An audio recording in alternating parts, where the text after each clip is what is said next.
All right. 7:07. Evan will be here shortly. Let's get this truck warmed up.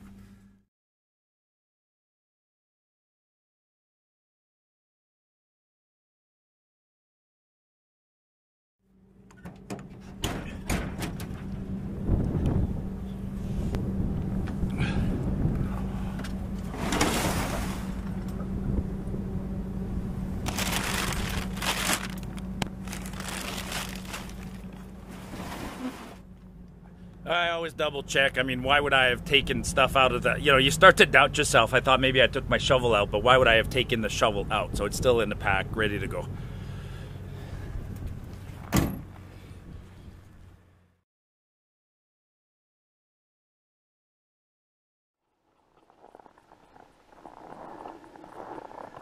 Nobody in the parking lot. So this is Sunwapta Falls trailhead. So Sunwapta is a creek or small river that goes over this waterfall and then shortly dumps into the Athabasca. And we're going to sort of parallel the Athabasca and walk up about 6 kilometers to a site along the Athabasca called Big Bend. And we're off. So you've never been here? Nope. Awesome. First time. Wow.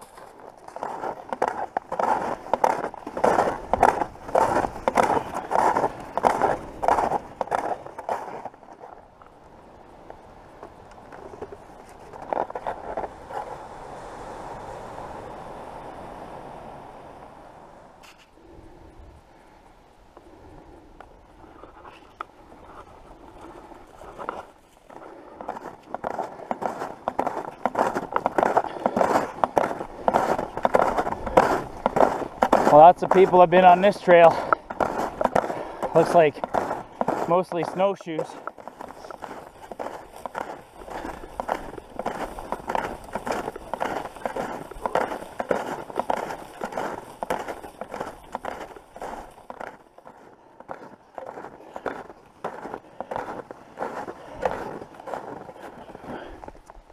You want to go help on this one? Yeah. Oh fuck, the one after. Oh, that's easy. Bitch. Do you think this one will lift or is it just real maintenance? Sorry, I'm in your way, but I can't back up. Sneak in front of you. Okay.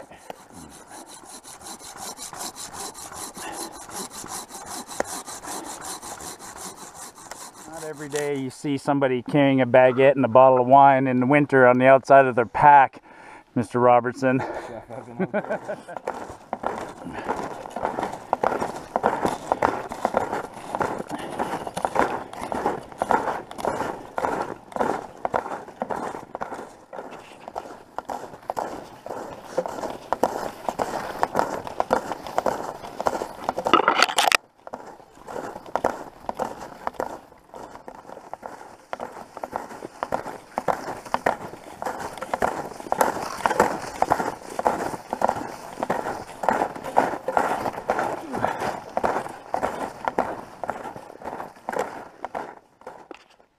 There's a lot of dead trees in here. It's deep. Oh man. Okay. It's a good 3 feet. Yeah. Ah.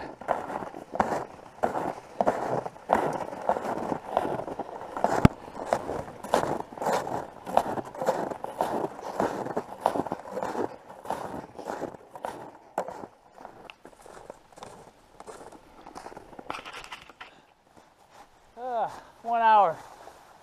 Pretty good.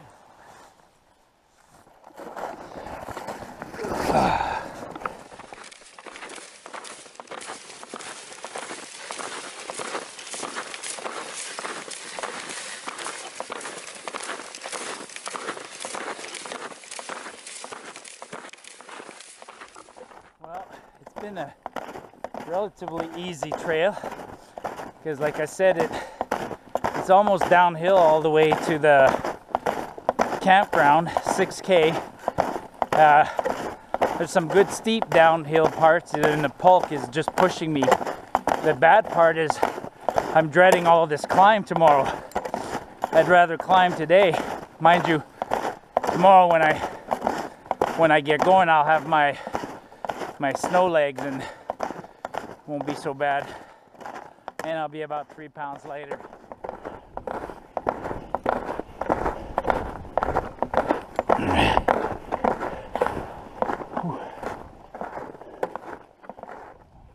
That's the trail to Athabasca Crossing campsite.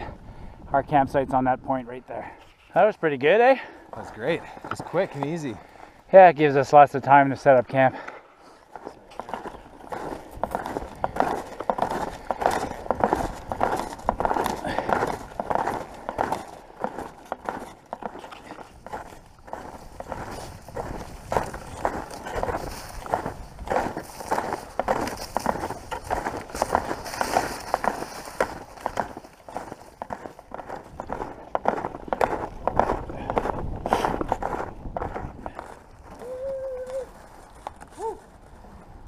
Big Bend campground.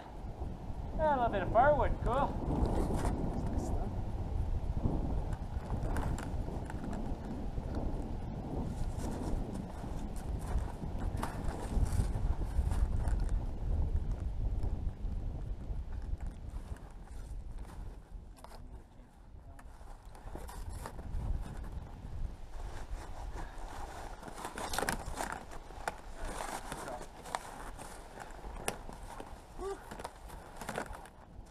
Right now we're focused on, collecting firewood.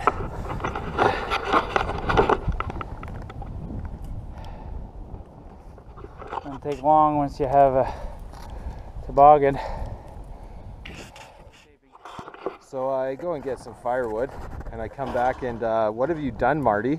I dug a swimming pool. I've done that before. I've gotten stuck on my snowmobile where you end up digging like the equivalent of a swimming pool. It's not too bad now because I got a base, but when you're trying to dig a hole like this and you actually are in 6 feet of snow because your sled is stuck, it's exhausting. Don't get me wrong, I am exhausted right now. I'm going to take a break. Go stand next to that wall. What are we looking at? 2.5, 3 feet maybe? Yeah, at least. Wow. I wanted to make sure my teepee was anchored to the bottom. But he's giving us a great view. Whew. Holy moly. Marty's digging out the tent here like a maniac. That's why we call him beast mode. Yeah. And while he's getting that ready, I'm gonna cook up some mussels for us.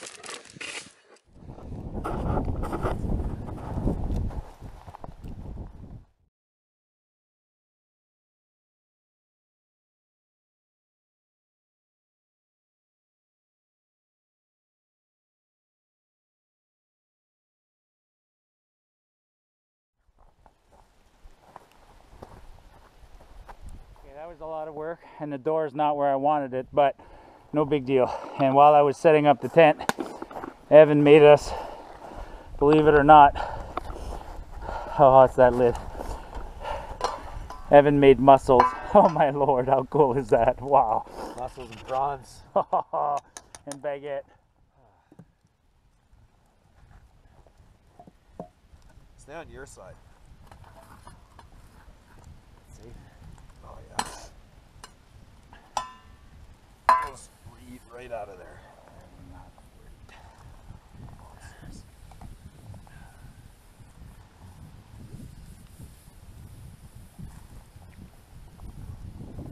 Oh. Oh. Oh. Oh, that's a whole new level of wow. It's good. I mean, I like my my viewers know that Marty eats his canned oysters, but oh.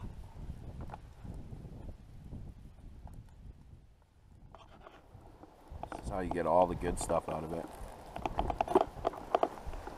use the shell as a spoon.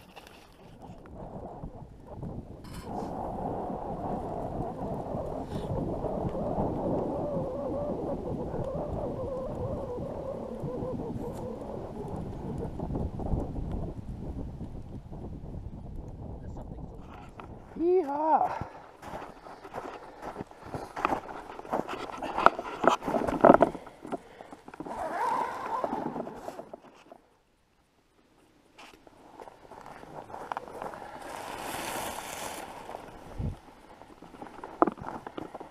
We'll be happy in here.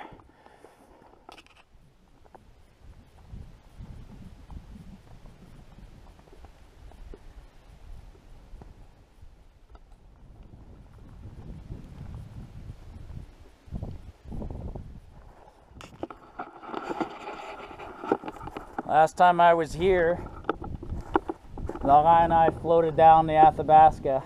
We started at the Chava, floated the Athabasca, came here. We were going to go further down to where the Athabasca intersects the highway, but we decided against it because we were nearly hypothermic. And I remember sitting at this table, desperately wanting to warm up. I'll go get some firewood.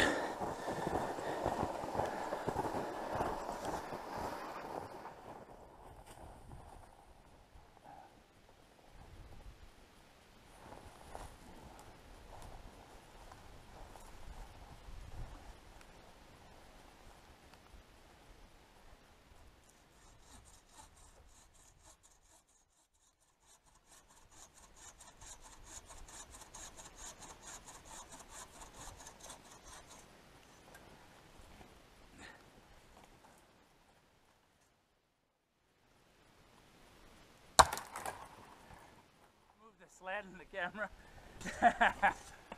I can see where this is going. Bingo.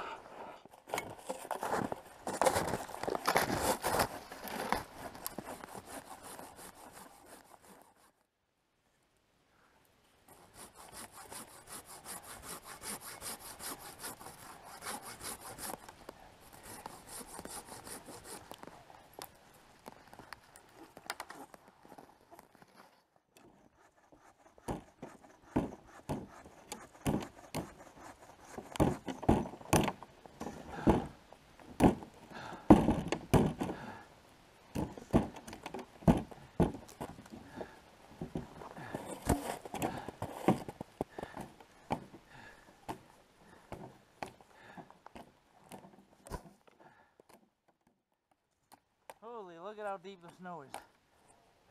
Yeah.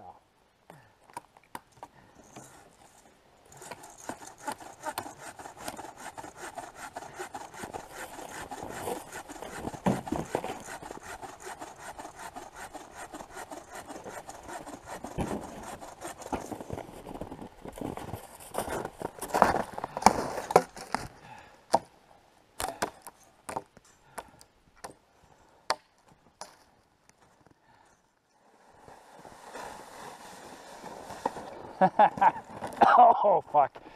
I have that on video. I do.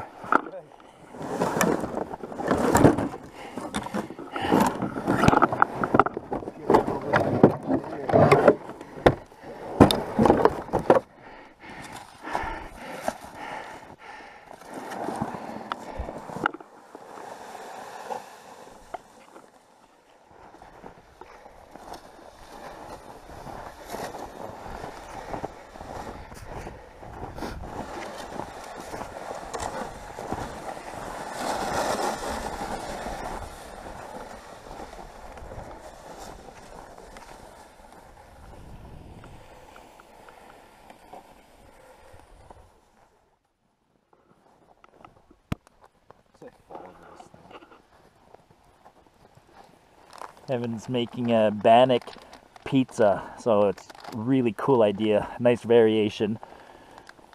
I think it goes well with your teepee that we have today. Yeah, and then he's got his all studio set up, but we got some black olives, he's got some prosciutto or some kind of meat, he's got some crushed up bacon, he's got seasoning, and he made a fresh pizza sauce, so it's going to be amazing. Oh, and look at that brick of cheese with his, he's going to grate some cheese.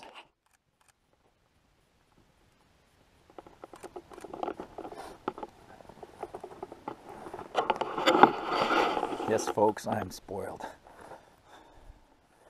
That turned out absolutely amazing.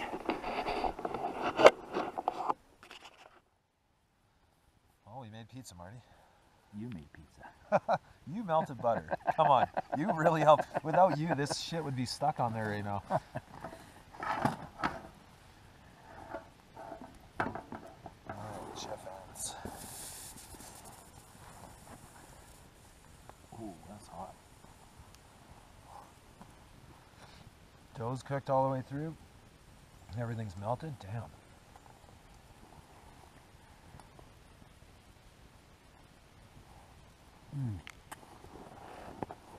Wow. Cold on top, but that's good. Mm-hmm. A bit wet? Cold on top. I mean, what did we say? It's -9?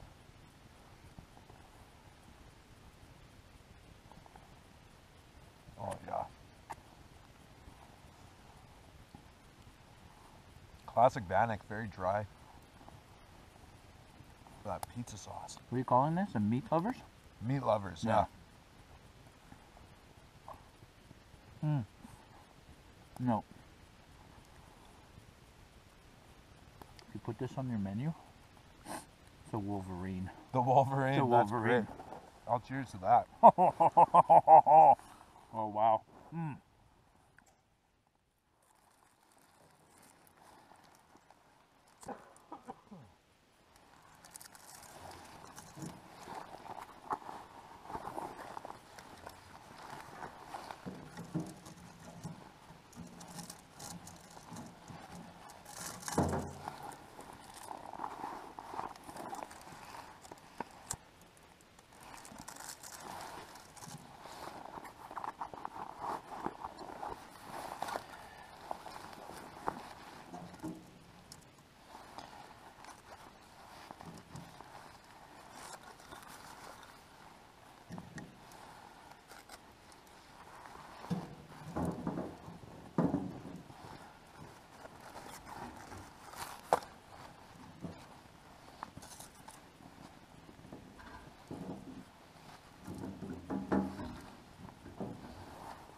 Listen to this echo.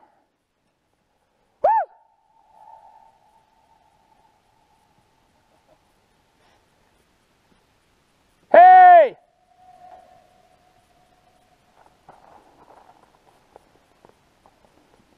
Whoa!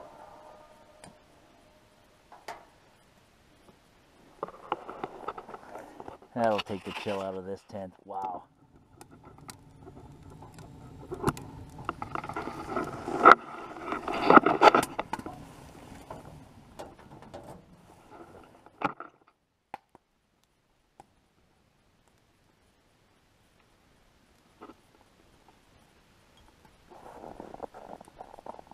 That's amazing, Marty. I'm impressed. I am too. There was never any doubt.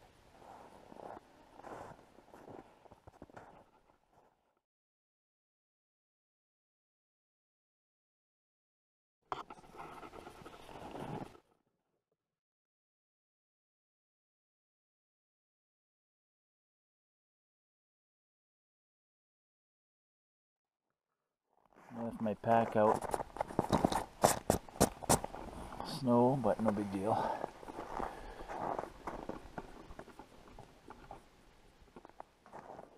It's just me. was in somebody visiting something, and I found a tool on the wall. It was like the be-all, end-all of Leatherman, and it was like this crazy Leatherman type tool. And then I started playing with it, and I'm like, that tool had more tools on it than humanly normally possible, you know what I mean? Like, yeah. all of a sudden I'm like, wow, it's got a built-in camera. Oh wow. Like And literally had everything. it had everything. I'm like, wow, it's got a camera on It's it. a smart tool. Yeah, it's like, it's got wire cutters, it's got a camera, and then I'm looking through the camera, and suddenly the camera's gimbaled. I'm like, oh wow, it's gimbaled. And then I'm like, how do they adjust the weight on it? And then on the front of the tool was these 2 water bottles. I'm like, wow, they adjusted it perfectly. They counterbalanced with.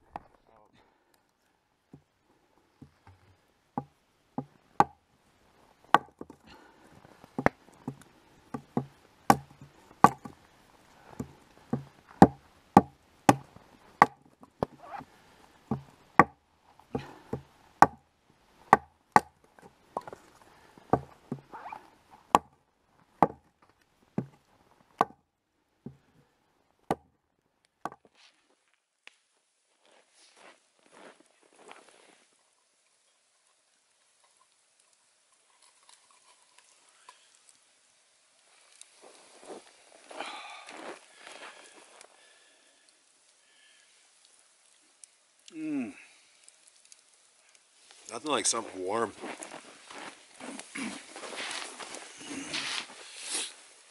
Something warm first thing in the morning. Whew. Warm right up from the inside. Who doesn't like anything fresh baked? God.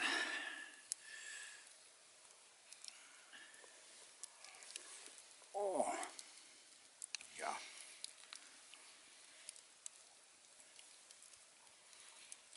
Such an easy idea. It does take about a half an hour to make. But what we get done, we basically packed our bags up. You just set it, let it go, and carry on with your morning chores in camp. Wow. Oh, yeah. Everything is twice as long in winter. If you were doing, you know, when you redo this in the summer, if you were doing this in summer, this is so easy. 20 minutes maybe. Like Yeah. we're constantly having to warm up our hands, warm up our feet, warm up batteries, stoke the fire, melt snow. I mean, there's a lot of behind the scenes. there's a lot of tasks going on in a camp in winter. And on top of it all, Evan goes out of his way and makes pizza. I mean, a lot of guys would be happy. The end of day routine is boil water, pour it in a bag, and eat your rehydrated Alpine Air rations. And trust me, I've eaten a lot of those. Yeah, me too. And actually, that's the fallback.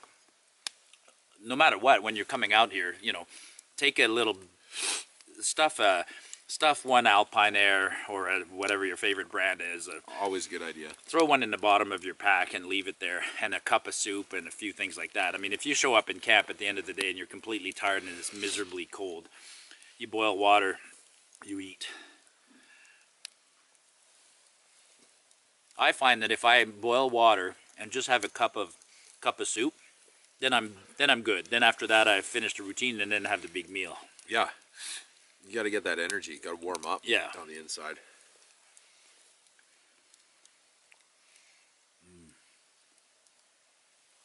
It's a good breakfast. That's one nice thing about, well, your pot is how many liters? 1.7. Okay, so it's huge, yeah.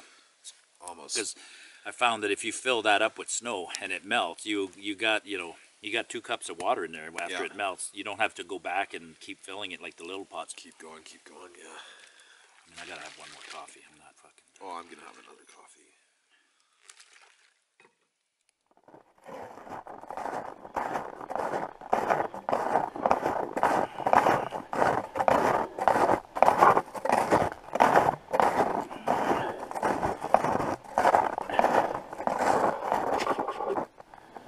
The outhouse is probably up there somewhere.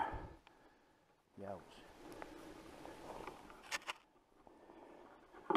She's deep. Very deep.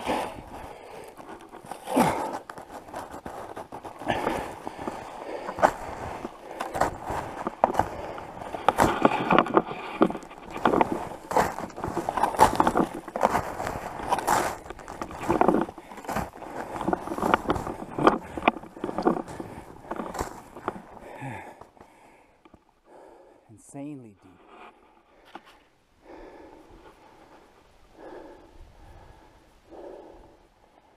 Way over there. Holy.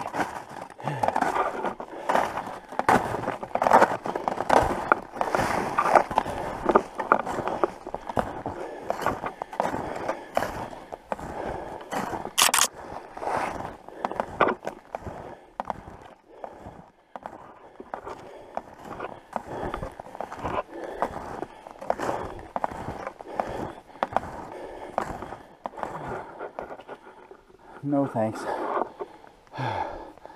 People have been going everywhere here.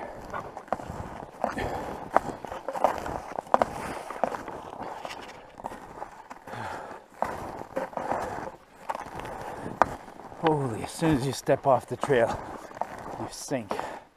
And I mean sink.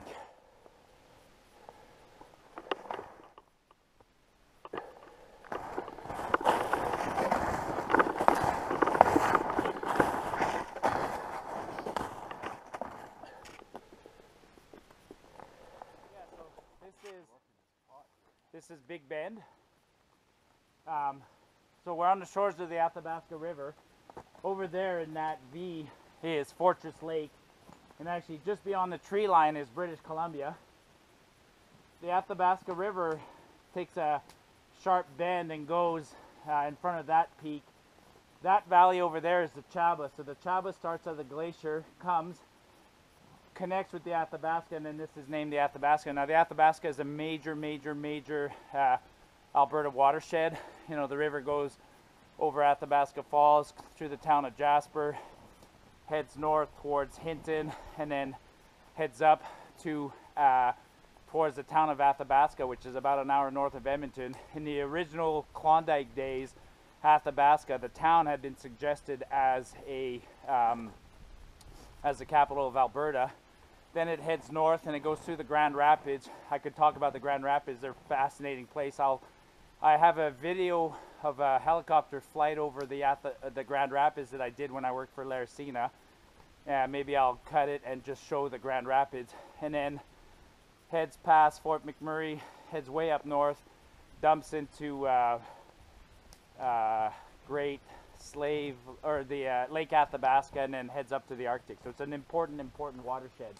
But last time I was here was with Laurent, so we hiked up to the headwaters of the Chaba, floated down, and then had plans to go along the Athabasca to where it comes alongside the Highway 93, the Icefields Parkway, but didn't turn out. We were too cold. It was in September. But later in this video, you'll see when we head home tonight, because it's a Monday and there's no tourists, we'll stop at the Athabasca, at the ice fields, at the big Athabasca Glacier, and I'll video the glacier. But it's a World Heritage Site. If you ever want to see something truly amazing, come to Alberta, drive the Icefields Parkway and come see the ice fields.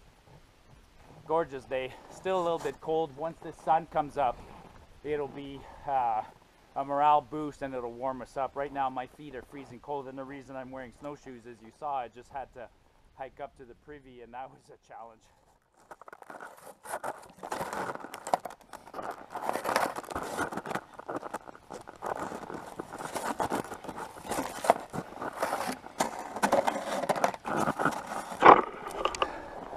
Snowshoes are important out here. A couple of weeks ago I did a review of these snowshoes. These are my MSR, Mountain Safety Research Revos. Amazing. I put a flame arrestor on top. Not a flame arrestor, a spark arrestor.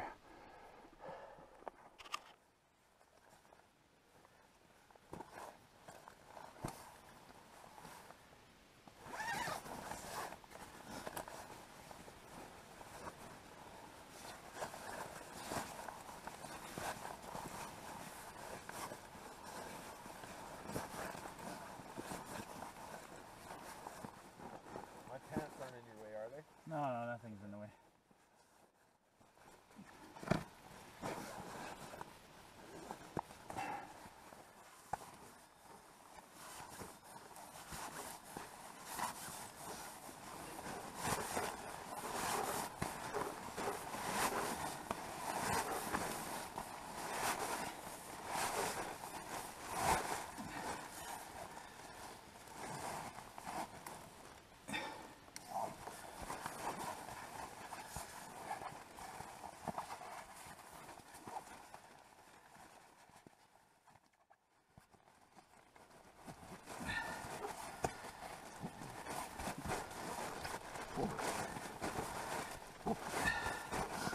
Everything will come out at home and get hung properly.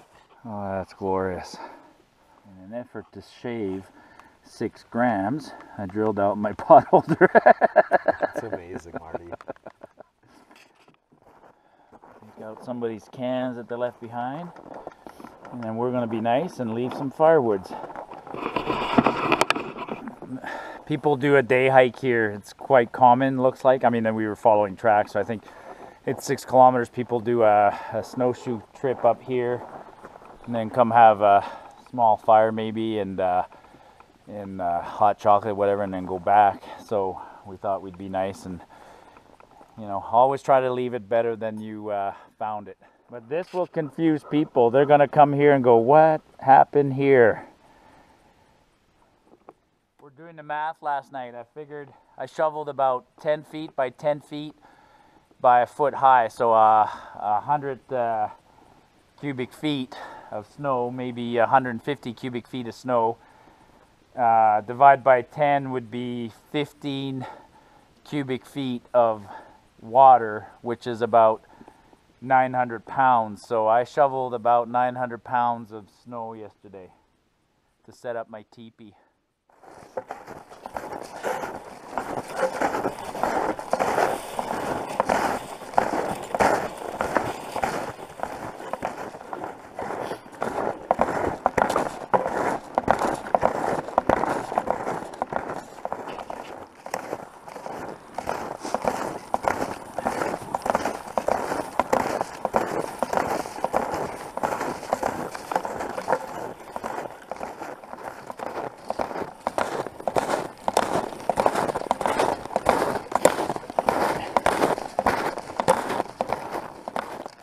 Need a few breaks going up because we went down, and going down was steep enough that it was pushing me, so the pulk was sliding, and now it's doing the opposite. It wants to slide backwards behind me, so I'm having to pull it up.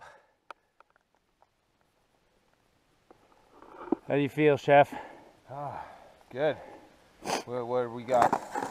January twice and February once now? Yeah, and now our goal is once a month, so because we did early February, we can take like 4 or 5 weeks off and do late March. I'm gonna go to Mexico.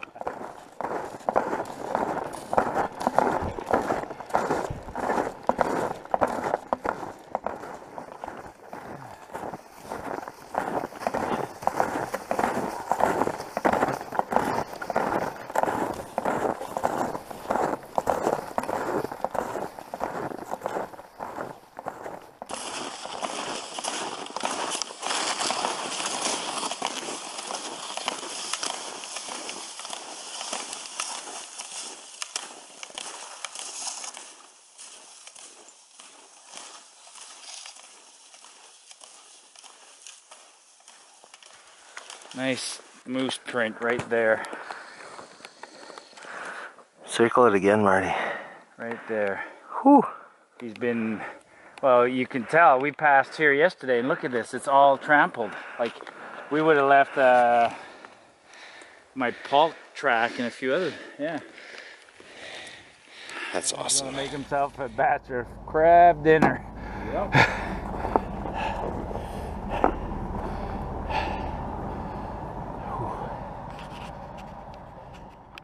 Well, I hope you guys enjoyed that. So we're at the Untitled trailhead. So if you and don't tune out just yet. Keep watching the video, because on our way home I'm going to stop at the Columbia Ice Field and a few other places, and I'm going to videotape some of those things. But the other thing I want to say is two things. If you enjoyed the video, please hit the like button, subscribe, give me some comments. But the other thing I'm starting to do going forward is I'm going to do a tutorial on a really cool software called CalTopo, which is what I use to plan my trips nowadays. I still use maps and books and things, but at the bottom here in the description, I will actually put a link to this trail on CalTopo, and it'll be publicly accessible, and I'm going to put links to a lot of my trails. In fact, I'll do a video just listing all my trails that I've done and how to find them on CalTopo. All right, that's the Columbia Icefield Interpretive Center. You can take a big giant bus up there, or you can drive down there, park down there and walk up, but that is the Athabasca Glacier. This is the generally known as the Columbia Icefields.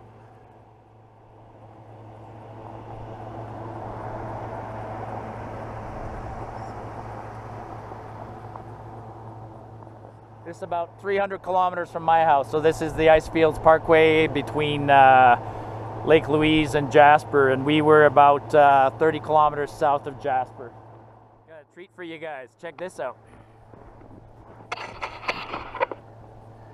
1, 2, 3, 4, 5, 6, 7, 8, 9, 10, 11. Whole bunch of sheep, but mostly ewes. I don't know where the big rams are. I don't see any big rams. Both the rams, the males and the females, have horns, but these are all females.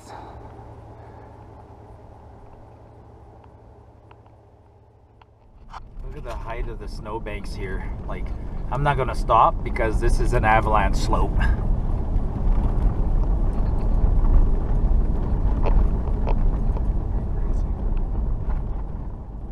Look at both sides of the road. Look at the snow. The guys are having to push it so far.